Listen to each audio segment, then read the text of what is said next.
Donc tout de suite, nous allons accueillir Séverine Fantapy. Alors, en session 1, nous avons bien compris que les activités humaines ont des impacts considérables, voire irréversibles sur nos écosystèmes. Or, nous savons que nous sommes dépendants de la bonne santé de nos écosystèmes, à la fois dans le prendre soin et dans la régénération. Le vivant, lui, il évolue et s'adapte depuis 3,8 milliards d'années, malgré de nombreuses turbulences. Alors, qu'a-t-il à nous apprendre ? Nous accueillons donc Séverine, qui est ici. Merci d'être là, Séverine. Ingénieure agronome et co-auteure de la fresque de l'économie régénératrice. Alors, je vous dis que Séverine a fait un long trajet en train pour venir nous voir parce qu'elle vient de Cassis, Séverine. Et donc...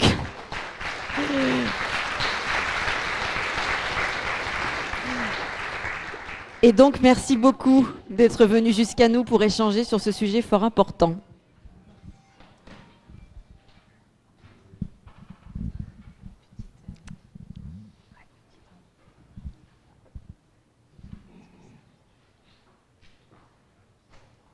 Ouais, super, c'est super.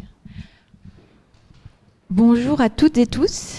Oui, j'ai fait un long chemin pour venir jusqu'à vous, mais je suis tellement heureuse d'être parmi vous et d'avoir entendu tous ces « et si », toutes vos contributions, de sentir votre énergie sur ce parcours de la Convention de l'Université en transition, que voilà, ça méritait ce long trajet pour venir jusqu'à vous et prendre un petit peu de hauteur.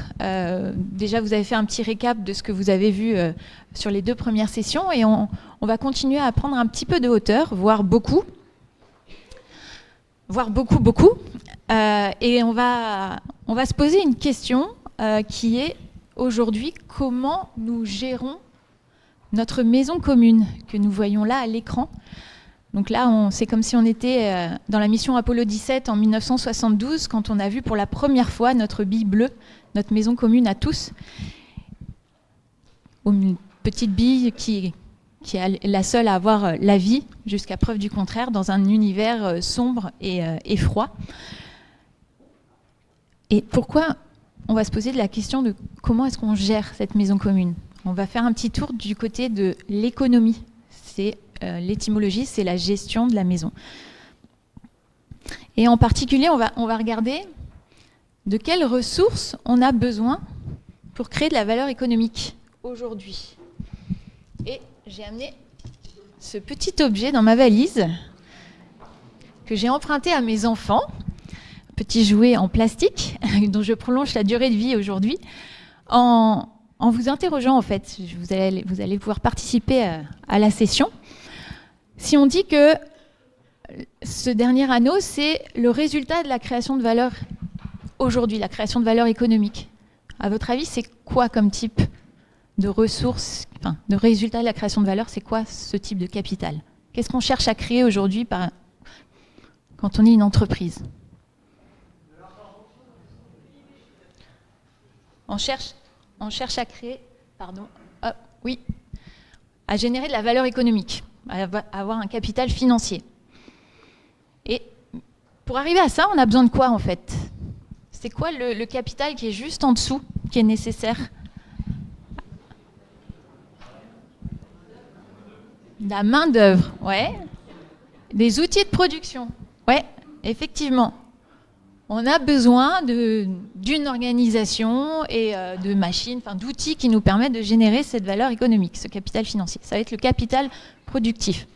En dessous, vous l'avez dit, on a besoin de main-d'œuvre. On a besoin de personnes qui sont derrière les machines, quelles qu'elles soient, qui produisent, qui font tourner les outils de production pour générer ce résultat économique. Donc on est là, on est au milieu de mon petit jouet. Et on a besoin de quoi d'autre ? De ressources. Tout ça, ce sont des ressources. Vous avez vu la petite carte de la fresque. Parce que même le capital financier, c'est aussi une ressource, on va le voir après. De matières premières, ouais. D'énergie, ok. Ouais. De stabilité. Et donc, les matières premières énergie, je vais les mettre tout en bas. Et donc, ce serait quoi alors cet anneau intermédiaire entre le capital humain de l'entreprise et le capital qu'on va appeler naturel.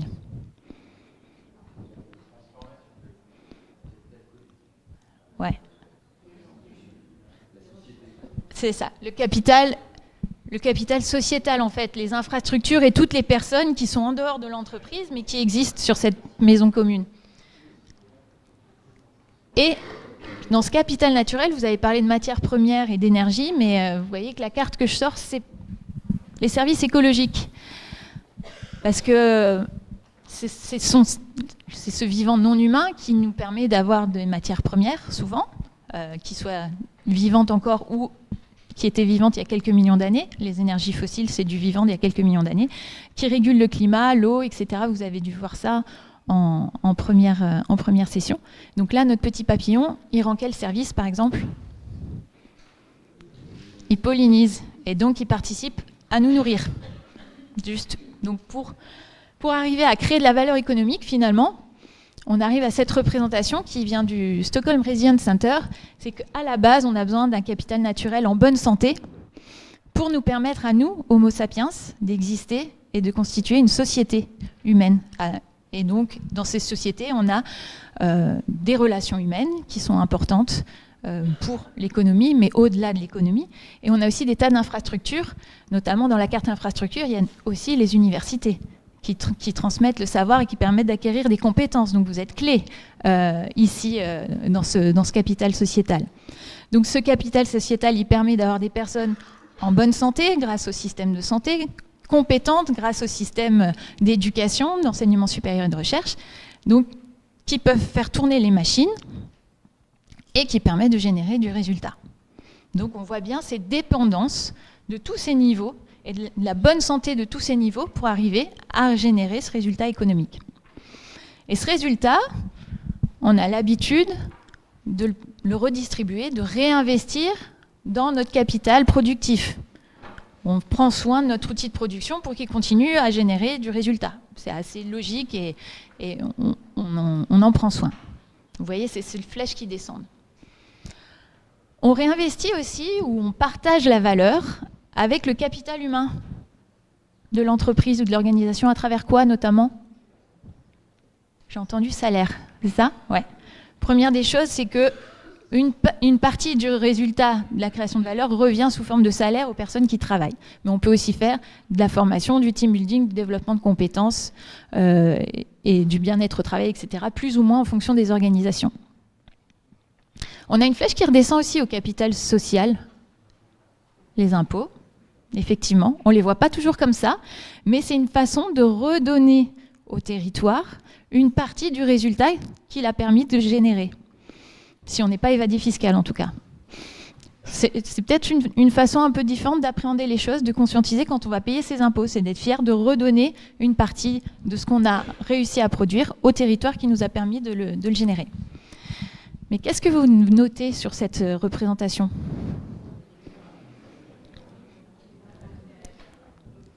Il n'y a pas de flèche qui redescend jusqu'en bas, jusqu'au capital naturel. Ou alors, de façon assez anecdotique, en fait, il n'y a pas de mécanisme automatique obligatoire aujourd'hui qui fait qu'on redonne au premier socle de notre pyramide une partie qu'on repartage la valeur de ce qui nous a permis d'y arriver. Cette flèche-là, elle est cruciale dans la compréhension en fait, des liens systémiques et peut-être des limites du système qu'on va voir juste après. Et si on prend toujours ce même objet et qu'on fait une représentation comme ça, si on essayait de l'aplatir en fait, en 2D, quelle est l'image qu'on verrait? Des cercles concentriques, super. Et quel est le cercle le plus petit, quel est le cercle le plus gros? Pardon? Le plus gros, c'est la nature. Et le plus petit? C'est l'économique. On a en fait une représentation de cette forme-là, effectivement, ces cercles concentriques, ces systèmes imbriqués les uns dans les autres, où finalement l'économie, la gestion de la maison, est imbriquée dans le social, qui n'est qu'une partie de nos activités humaines, qui est elle-même imbriquée dans notre maison commune, en fait, la biosphère. Et donc, on a besoin de cette représentation systémique pour bien comprendre, en fait, à quel point on est dépendant de la bonne santé de l'entièreté du système. Et cette représentation, elle diffère un petit peu de celle que vous avez sur le côté. Qui est quoi? C'est pas... Effectivement, c'est la représentation des développements durables où on a 3 cercles de même taille qui ne sont pas complètement entièrement connectés. Hein. Ils se recoupent à un endroit, mais ils sont quand même disjoints à pas mal d'endroits. Et donc, ça induit plusieurs biais. C'est que déjà, l'économique est aussi important que le social, est aussi important que l'écologique. On voit bien que dans la représentation systémique, ce n'est pas du tout le cas. Et puis, on a aussi l'impression qu'on peut faire des dégâts d'un côté. Si on compense de l'autre et qu'on se retrouve à peu près au milieu, ça va.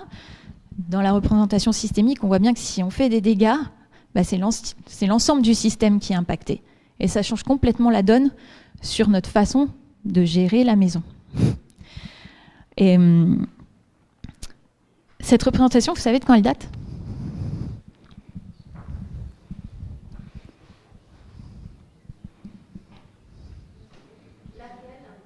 Systémique. Le développement durable, c'est 1987. Alors, c'était avant. Bah, c'était la même année que la petite bille bleue de 1972. Et la même année que les limites de la croissance, le rapport Meadows. Donc, on avait compris pas mal de choses dans les années 70. On peut se poser la question de pourquoi on a shifté sur un autre modèle qui induit des biais. Ok. Donc, quand on regarde avec cette vision systémique, on va reprendre l'idée du jeu et on va se poser les questions des conséquences que l'on voit aujourd'hui, les limites du système, et on va essayer de remonter à un arbre des causes. Qu'est-ce qu'on a aujourd'hui des causes de l'effondrement du système, avec une représentation du réchauffement climatique sur la carte titre. Qu'est-ce qu'on connaît comme conséquences aujourd'hui dans notre système ?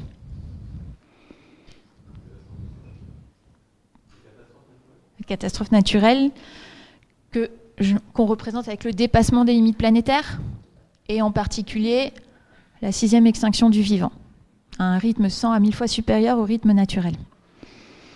Qu'est-ce qu'on a d'autre comme conséquences aujourd'hui ? Qu'est-ce qu'on connaît dans les crises qu'on subit aujourd'hui ? Des guerres, ouais. Au niveau social, la pauvreté, on connaît des inégalités. On parle aujourd'hui, on essaie de se battre pour de la justice sociale. On a aussi, c'est en version accélérée, la fresque normalement c'est en 3 heures, donc là on fait en version très accélérée. On a aussi une grande détérioration de la santé. Donc, l'éco-anxiété, les maladies chroniques, les maladies infectieuses, etc. Mais au niveau des entreprises aussi, on a la perte des compétences, dégradation des relations humaines au travail, les difficultés à recruter. Et tout ça, en économie, ça s'appelle des externalités. C'est un peu la poussière sous le tapis de ce qui est les conséquences de notre production, mais qui sont non intentionnelles, mais qu'on n'a pas voulu regarder. C'est surtout, hop, il se passe ça, mais on ne veut pas regarder vraiment, on fait un petit peu l'autruche. Et c'est dû à quoi ? La logique du toujours plus. Et si on arrêtait de toujours vouloir plus, la logique de volume et la logique de compétition. On veut toujours être le meilleur, faire plus, faire mieux. Et en particulier, un des biais qu'on a identifié, c'est qu'on ne reconnaît de la valeur qu'à ce qui a de une équivalence monétaire. Et donc, on a cherché, dans notre système de production, à maximiser cette valeur monétaire, en se focalisant que sur celle-là. Et ça a entraîné ces choix de production, logique de volume, logique de compétition, et on n'a surtout pas regardé ce qui se passait derrière. Et quand on regarde cette représentation, c'est un petit peu le miroir de notre pyramide des ressources, si on les voit.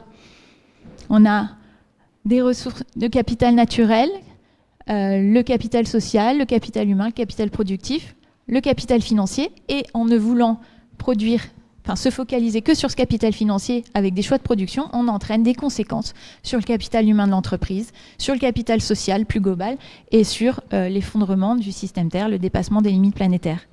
Et qu'est-ce que ça représente, ces deux jouets qui se font face à face. Vous voyez l'image ? Ouais. On a un sablier qui est assez parlant en fait. On voit qu'on utilise énormément de ressources naturelles, de ressources sociales, de ressources humaines pour faire tourner les machines et générer du capital, mais en ne se focalisant que sur ce capital financier, en éludant tout un tas d'autres valeurs qui n'ont pas d'équivalence monétaire, on arrive à l'effondrement du système. Et quand on regarde bien les petites cartes, on passe du papillon, qui pollinise et donc participe à notre alimentation, et on arrive à la 6e extinction du vivant. Autrement dit, on est en train de scier la branche sur laquelle on est assis, et comme dirait Gilles Boeuf, et de laquelle on dépend. Donc, réponse à la question, comment on gère aujourd'hui notre maison avec l'économie ? Plutôt mal. Plutôt mal. On est effectivement pas loin de dépasser la 7e limite planétaire sur 9 identifiées par le Stockholm Resilience Center. Donc on va prendre de la hauteur et essayer de comprendre pourquoi on est dans ce système qui nous amène au pied du mur. Et là, je vous parle de l'inversion des raretés. C'est qu'au moment de la révolution industrielle, on avait énormément de matières premières, de ressources énergétiques, et en revanche, on avait beaucoup moins de main-d'œuvre, on était beaucoup moins nombreux, beaucoup moins instruits, éduqués, et on était beaucoup pris dans les champs pour nourrir la population. Donc, qu'ont fait les investisseurs à ce moment-là ? Ils ont essayé de lever le frein au développement, qui était le facteur travail, et donc ils ont inventé l'industrie et les machines. Et donc, on a fait des gains de productivité sur le travail, ça a très bien fonctionné. En 50 ans, je crois que ça a été multiplié par 200, la productivité sur le facteur travail. Et ça a continué. Le système a tellement bien marché que ça a continué, mais on n'a jamais levé la tête du guidon pour regarder si ce choix, dans un contexte donné, était toujours adapté. Et aujourd'hui, on se rend compte que les ressources, elles sont plus si abondantes que ça, l'énergie, plus tant que ça non plus. En revanche, on est beaucoup plus nombreux, on est plus instruits, plus éduqués, pas partout dans le monde de manière équitable, mais ça a quand même beaucoup progressé. Et surtout, on a des moyens de communication et de transmission de l'information qu'on n'a jamais connus auparavant. Et pourtant, on continue à chercher à faire des gains de productivité sur le travail. Et pas sur le facteur limitant qui devient les matières premières et l'énergie. Donc ça interroge. Là, c'est pour ça qu'on prend un peu de hauteur, on lève la tête du guidon et se dit mais est-ce qu'il n'est pas temps de changer de logiciel et de mindset et de revoir nos capacités de production, notre façon de gérer la maison ? Et là, ça nous invite à regarder ce qui se passe justement chez nos colocs de notre maison commune, ce vivant non humain qui existe depuis 3,8 milliards d'années. Donc si on fait l'échelle de l'histoire de la Terre sur une année, le 1er janvier, il y a 4,5 milliards d'années, et aujourd'hui, le 31 décembre, minuit, le vivant, il est apparu le 1er mars. Est-ce que vous savez quand est apparu l'homme ? Le 31 décembre, à 23h25, et il s'est stabilisé avec l'agriculture, il s'est sédentarisé avec l'agriculture à 23h58. Et comment il fonctionne ce vivant depuis tout ce temps ? Complètement différemment de nous. Il est très sobre dans l'utilisation de la matière, très sobre dans l'utilisation de l'énergie, parce que le coût métabolique de la transformation de l'énergie solaire en matière organique, il est énorme. Donc on est sobre dans l'utilisation de ces matières et de cette énergie. Et par contre, il est foisonnant dans l'utilisation de l'information. Avec 6 atomes, carbone, hydrogène, oxygène, azote, phosphore, soufre, on a 97% de la variété du vivant. On est constitué des mêmes atomes que les arbres, les cachalots, les bactéries. Ces millions d'espèces qui peuplent notre maison commune. Le vivant ne mise pas son développement sur des matériaux rares parce que ce serait un cul-de-sac, comme le dit si bien Tariq Shekshak. Il mise sur ce qui est abondant, à sa portée, localement disponible. Donc peut-être qu'il est temps de faire preuve d'humilité et d'aller prendre nos leçons dans la nature. Et donc, vous avez vu, j'aime bien les images des jouets. Et donc comment on fait pour changer ça ? Quel levier on a pour transformer le système ? On voit qu'on est dans un système complexe qui est représenté par ce petit jouet, où si on touche un élément, c'est l'ensemble du système qui bouge. qu'est-ce qu'on a comme levier à notre disposition pour répondre à la financiarisation? On va partager la valeur différemment. Pour répondre à la compétition, on va coopérer dans le vivant, dans des systèmes contraints. C'est la coopération qui fonctionne et non pas la compétition.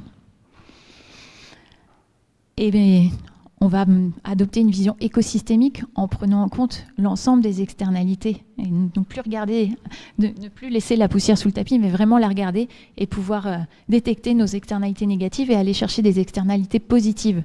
C'est en ça qu'on parle aujourd'hui d'économie régénératrice.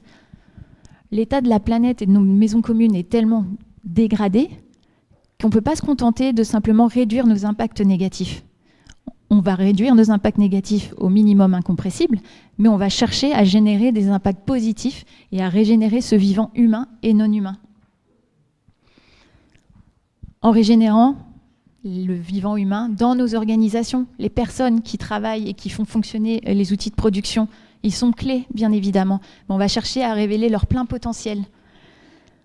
On va régénérer le vivant humain en dehors de notre organisation, dans les communs sociaux, dont on a besoin aussi, dont on est connecté, dont on est dépendant. Et on va chercher à régénérer les communs écologiques, ce fameux vivant non humain qui était complètement oublié et qui est à la base de tout. Voilà ce qu'on cherche à faire avec l'économie régénératrice. Et pour ça, on va pérenniser le capital financier. C'est pas un tabou. C'est plus un. Il faut le voir. La différence dans l'économie régénératrice, c'est que c'est plus une finalité, c'est un moyen d'agir. Le résultat, on va le partager avec l'ensemble de nos niveaux jusqu'au bout de notre pyramide et de façon intentionnelle. Et pour ça, on va avoir une nécessité de changer drastiquement des choses qui n'existaient pas, qui ne sont pas présentes dans l'économie actuelle, qui nous ont menés droit au mur. C'est une nouvelle posture éthique qu'il va falloir adopter. Et c'est donc en adoptant donc cette vision écosystémique, en changeant de lunettes, en voyant toutes ces dépendances, en voyant la systémie, qu'on va pouvoir commencer à agir véritablement. En partageant la valeur, on le voit, avec tous les niveaux et de manière intentionnelle, pas parce que c'est obligatoire. En préservant les communs, ces fameux communs sociaux et communs écologiques, dont on n'a pas forcément conscience généralement, qu'on a tendance à oublier. En coopérant, en répondant à la compétition. Et la carte clé, en s'inspirant du vivant, en s'inspirant de la robustesse du vivant. On a été hyper performant dans la performance économique, justement. On est allé au bout du système. On voit qu'on a besoin maintenant de s'adapter à de nouvelles contraintes, à une période de turbulence. Et donc, c'est le vivant qui va nous permettre de nous en sortir et de bénéficier de sa pleine puissance.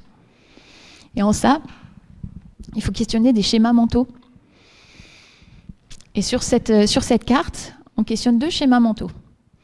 Le premier, c'est la prospérité. À quoi est-ce que c'est associé pour vous, la prospérité?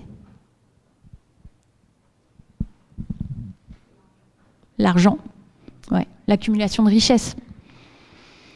Mais au sens étymologique, la prospérité, c'est la capacité à se projeter vers l'avant. Prospero, on se projette vers l'avant. Et un des paradoxes de notre contexte actuel, c'est qu'on a accumulé énormément de richesses et de moyens, en tout cas dans nos sociétés occidentales, mais on a perdu notre capacité à nous projeter dans l'avenir. On a peur, on n'a pas envie de se projeter dans cet avenir.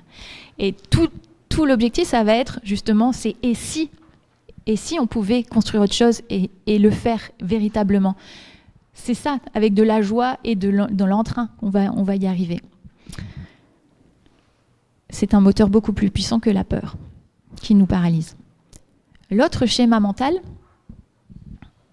c'est celui de Descartes, qui nous invitait à être comme maître et possesseur de la nature.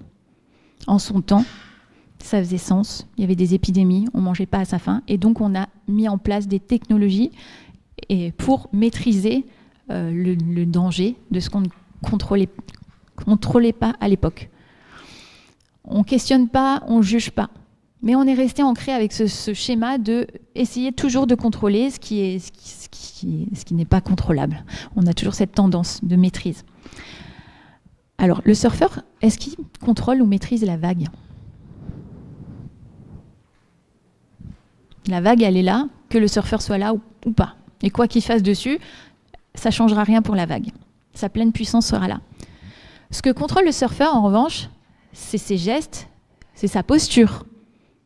Lui-même se contrôle.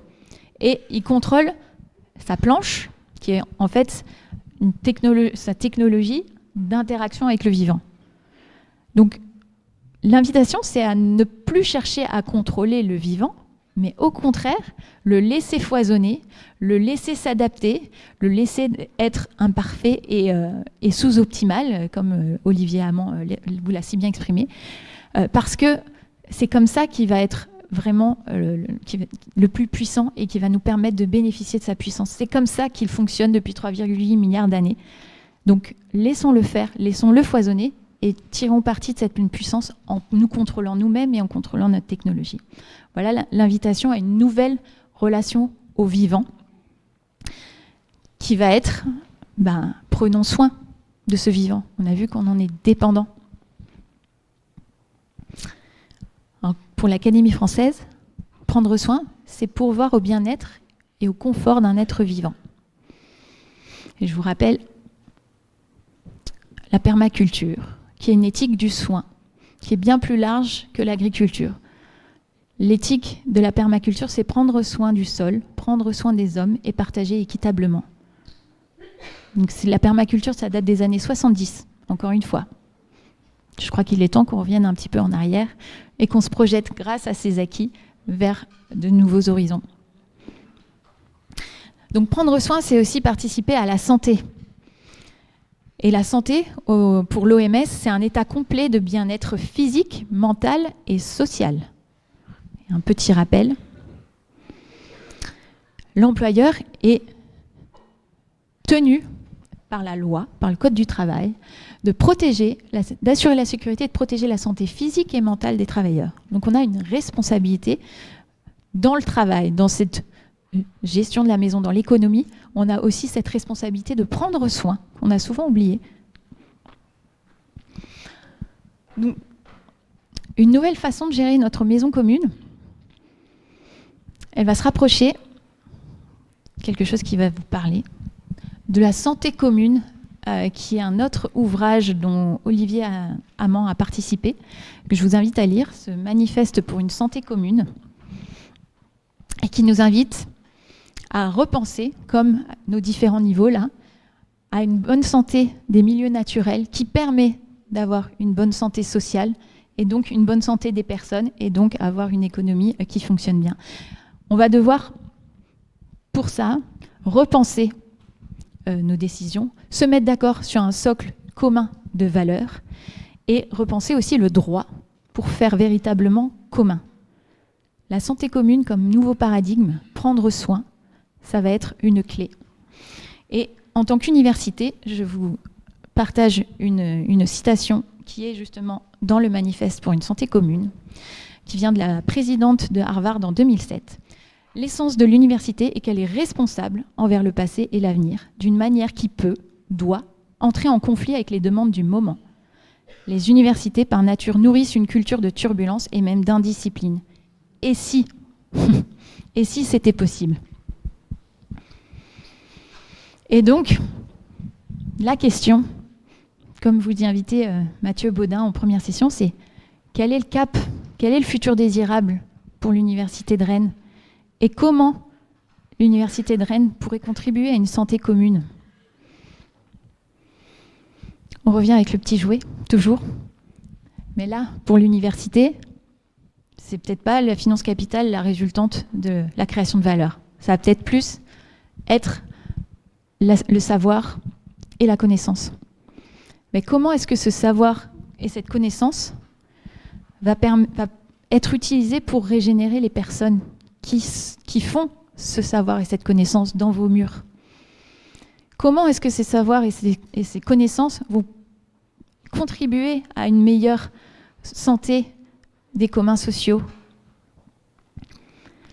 Et enfin, comment est-ce qu'elles peuvent contribuer aussi à régénérer les communs écologiques? Et là, quelques questions guides. Que faut-il à tout prix préserver? à quoi êtes-vous prêt à renoncer? Et que faut-il changer? Et c'est dans cet ordre-là qu'il va falloir se poser les questions. Qu'est-ce qu'on veut préserver à tout prix? Qu'est-ce qu'on va pouvoir abandonner? Et qu'est-ce qu'il faut changer? C'est dans cet ordre qu'il va falloir se poser les questions. Et ensuite, interroger les décisions et actions entreprises. Est-ce qu'elles contribuent à ce futur désirable ou à une santé commune? Et les interroger régulièrement et se projeter. Est-ce que dans 5-10 ans, ça contribuera toujours ou est-ce que ça va être une fausse voie? Et dans ces réflexions, dans ces questionnements, dans l'établissement de votre feuille de route, ne pas oublier d'intégrer les parties prenantes qui sont clés, bien évidemment. Et en particulier, ne pas oublier celles qui sont souvent oubliées, le vivant non humain, les générations futures et les territoires auxquels vous êtes rattachés. Voilà, une petite intervention autour d'un jouet pour semer des graines du changement, pour vous faire pointer du doigt les relations, les interdépendances entre nous, vivants humains, dans nos organisations, dans la société, et ce vivant non humain à qui on doit tout. Donc, avec la fresque de l'économie régénératrice, on sème des graines du changement. Et mon « et si » à moi, là, après vous avez entendu, c'est « et si nous prenions enfin véritablement soin du vivant ». Merci.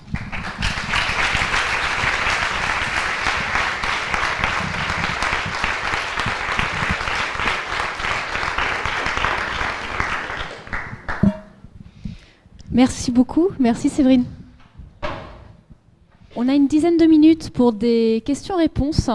Donc n'hésitez pas. Est-ce que... Ouais, je vois qu'il y a une première réaction. Il y a le micro qui circule.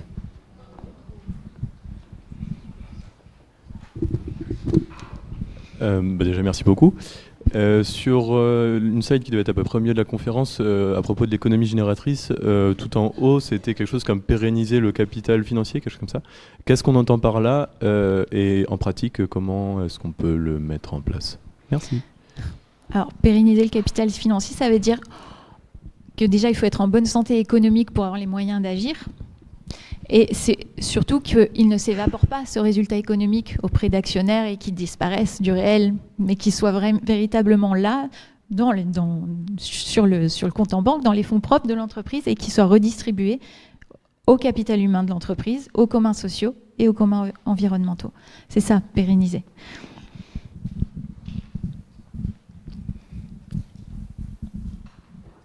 Et j'avais été frappée en 2019 un événement qui s'appelait Sustainable Brands par une intervenante qui disait « L'argent, il faut le voir comme une énergie.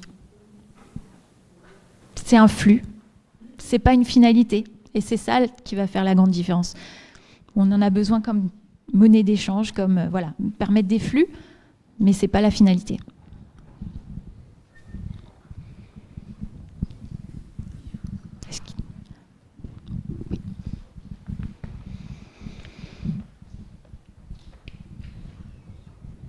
J'avais juste une remarque sur les ressources. Mis à part quelques-unes, elles ne sont pas rares. Et le problème, c'est qu'elles ne sont pas rares. Les ressources fossiles, on en a largement suffisant. Le problème, c'est qu'on en a même trop. Si on veut rester dans les 2 degrés ou même sous les 1,5 degrés, il ne faut pas qu'on exploite toutes les ressources qu'on a. Donc c'est plutôt le fait qu'on en ait beaucoup, qu'on puisse les exploiter facilement, mais qu'elles créent énormément de pollution et d'impact sur l'environnement qui est critique plutôt que leur rareté, je trouve. Mais sinon, sur l'économie régénérative, pas de problème. Mais c'est plutôt sur l'argumentaire qui est mis en avant pour dire que c'est un argument pour aller vers une économie régénérative. Alors, les énergies fossiles, comme toutes les ressources, elles sont finies, sur un système fini, elles ne sont pas illimitées, c'est plutôt aussi dans ce sens-là. Les forêts, elles sont dans un mauvais état et on peut de moins en moins s'en servir aussi. Et les métaux rares, les ressources minières dont on a tant besoin pour la transition énergétique, elles sont loin d'être aussi abondantes qu'on le voudrait pour parvenir à cette transition. C'est pour ça qu'on commence à regarder les fonds marins de très près, etc. C'est un stock limité.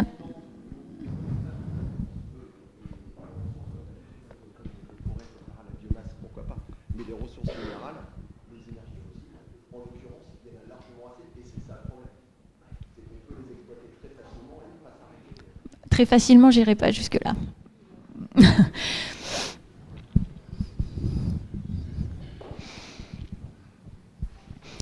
En tout cas, je vous invite à lire, je peux vous partager la source de cette inversion des raretés qui ne vient pas de nous, mais c'est dans Natural Capitalism. Donc je vous transmettrai la ressource si vous le souhaitez. Est-ce qu'il y a d'autres réactions, commentaires, questionnements ?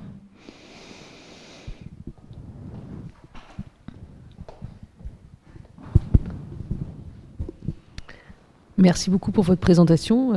Moi, je vais parler un peu côté... voilà, moi, je suis en sciences de gestion, donc tout ça, ça me parle un peu. Je pense qu'il y a une dimension qui n'est pas présente. Vous ne pouvez pas avoir toutes les dimensions, donc ce n'est pas une critique. Hein, c'est juste pour amener la réflexion. Il y a une dimension qui n'est pas présente, c'est les conflits. C'est un peu rapide de dire le développement actuel tel qu'on l'a fait, ça a créé de la pauvreté. Non, ça a sorti des tas de gens de la pauvreté. Simplement, ça a créé des pauvres quelque part. Il y a des conflits. Et il y a des parties prenantes. En fait, une des grosses difficultés des entreprises, y compris des entreprises qui veulent avoir des modèles plus vertueux que des modèles purement actionnariat, c'est comment on articule, comment on équilibre entre différentes parties prenantes. Et je pense que par rapport à notre réflexion, c'est intéressant aussi de ne pas évacuer, comme si on était tous d'accord, comme si tout le monde allait aller vers le même. Il y a en réalité des parties prenantes qui rentrent en conflit. Et c'est d'ailleurs pour ça qu'on est dans cette situation-là.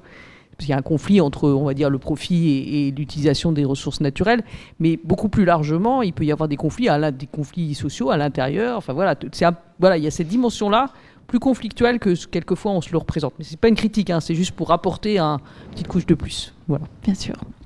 C'est une version plus que express, mais il y a des tas de conséquences qui ne sont que effleurées ici et puis les conflits armés après, derrière aussi, les déplacements de population, enfin les tensions sociales qui ne vont faire que s'accentuer, etc. Soit dans les organisations et en dehors, et plus largement dans le monde.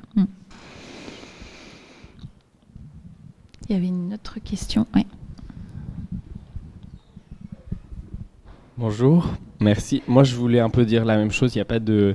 Je pense qu'ici, on est tous d'accord pour qu'on répartisse mieux la richesse et la production, mais on fait pas partie d'une société d'une CAC 40, quoi. Donc, on peut pas décider, nous, de répartir la richesse, quoi.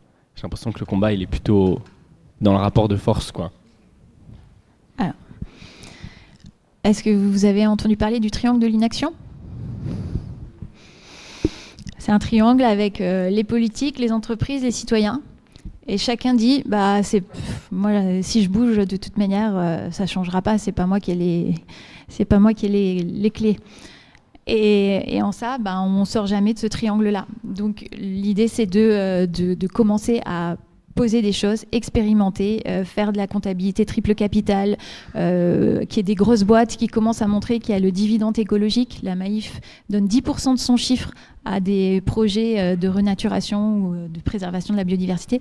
Donc, il y a pas mal de choses qui commencent à se mettre en place. Et parce que je ne vous ai pas partagé les dernières citations de Margaret Mead que vous avez dans votre petit livret. Ne doutez pas qu'un petit groupe de personnes peuvent changer le monde. En fait, c'est toujours ainsi que ça a changé. Ou le « Au pire, ça marche » de l'Institut des futurs souhaitables. En fait, ça nous parle de la théorie des points de bascule. Il faut quelques pionniers qui pensent que c'est possible de changer et qui expérimentent et qui sont des exemples inspirants pour d'autres, qui essaient, qui font des essais-erreurs, comme dans le vivant. Des choses qui vont marcher, qui vont être des exemples pour d'autres. Ce qui ne va pas marcher, ça va servir d'apprentissage. Et c'est comme ça qu'on va pouvoir embarquer. Mais on est dans la complexité de la systémie et il faut que l'ensemble du système bouge. Mais il ne faut pas attendre que les autres bougent pour se mettre à bouger. Donc, mettons-nous en action. Et il y a des entreprises du CAC 40 qui bougent aussi. Nexens, qui a diminué beaucoup de choses. Merci. Il me semble que son propos, c'était par rapport au rapport de force qui est assez inégal entre les gens qui sont ici, à peu près tous, à moins qu'il y ait des actionnaires, des PDG du CAC 40, ce qui m'étonnerait, et les PDG du CAC 40 dans l'idée. Et du coup, à ce sujet-là, quand je vous ai parlé de la slide sur l'économie régénératrice, vous m'avez dit que finalement, vous avez répondu finalement que ça se ferait à l'échelle de l'entreprise où on redistribuerait vers le social, vers l'humain, les richesses. Pourquoi est-ce qu'on devrait se restreindre à de telles structures et à laisser la responsabilité aux entreprises de faire ce travail si finalement la décision collective ne pourrait pas le faire elle-même, puisque Je pense que vous devez le remarquer, une entreprise, c'est pas démocratique. Une démocratie, il est un peu plus par définition. On pourrait peut-être le voir, déresponsabiliser l'entreprise de ce système de redistribution. On pourrait aller plus vite, non? En dire. Donc là, c'était un focus sur l'économie régénératrice, donc qui s'adresse beaucoup à l'entreprise, mais c'est effectivement l'ensemble des parties prenantes qui doivent bouger. Et c'est pour ça que dans vos réflexions, il faut embarquer vos parties prenantes, et c'est les règles du jeu qui vont devoir changer. C'est aussi l'Institut des futurs souhaitables ou Cyril Dion qui le disent. Aujourd'hui, c'est comme si on faisait jouer au Monopoly Mère Teresa et Gandhi. À la fin du jeu, il y en aura quand même un qui aura ruiné l'autre. Les règles du jeu ne sont pas bonnes et il faut les changer. Et pour les changer, il faut commencer à agir. Et à agir au niveau de l'entreprise, au niveau des universités, vous avez les moyens déjà de redistribuer ces flèches-là et de faire pression pour que la redistribution se fasse de manière plus large. Et pourquoi est-ce que les entreprises doivent bouger et tout le monde doit bouger? C'est une représentation très simple aussi. Ça va s'effondrer. Donc on doit tous bouger. Et même, le système engendre des tas de conséquences. La santé va aussi à des coûts de la santé qui se dégradent, qui sont énormes pour la société. Donc il va falloir prendre soin de tout ça au sens large. Et les entreprises du CAC 40, les politiques, et c'est pour ça qu'on sème des graines du changement aussi chez les politiques. Les hauts fonctionnaires sont formés à la transition écologique. Voilà. Mais en fait, mon propos c'était pas tellement sur ça, mais je pense que tout le monde sait que tout le monde doit s'activer, ça c'est pas le sujet, mais c'est, en tout cas tout le monde le sait, ceux qui sont ici.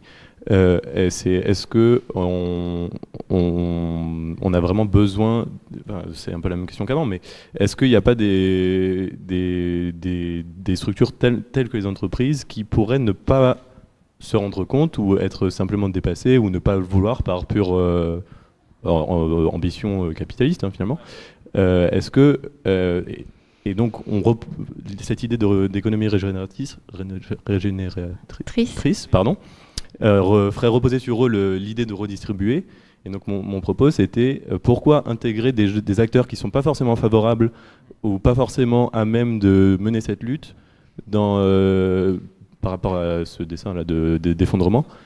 Alors qu'on pourrait imaginer, comme vous avez dit, il faut changer les règles du jeu. Pourquoi ne pas les changer au point de gérer par le peuple la redistribution des richesses? Ça devient trop politique? De dire que c'est pas aux entreprises de bouger, c'est ça que je comprends pas. Non, c'est pas, que ce soit pas finalement aux quelques dirigeants de l'entreprise de choisir s'il faut bouger ou pas, mais plutôt à l'ensemble des parties prenantes de la société ou de l'entreprise en question.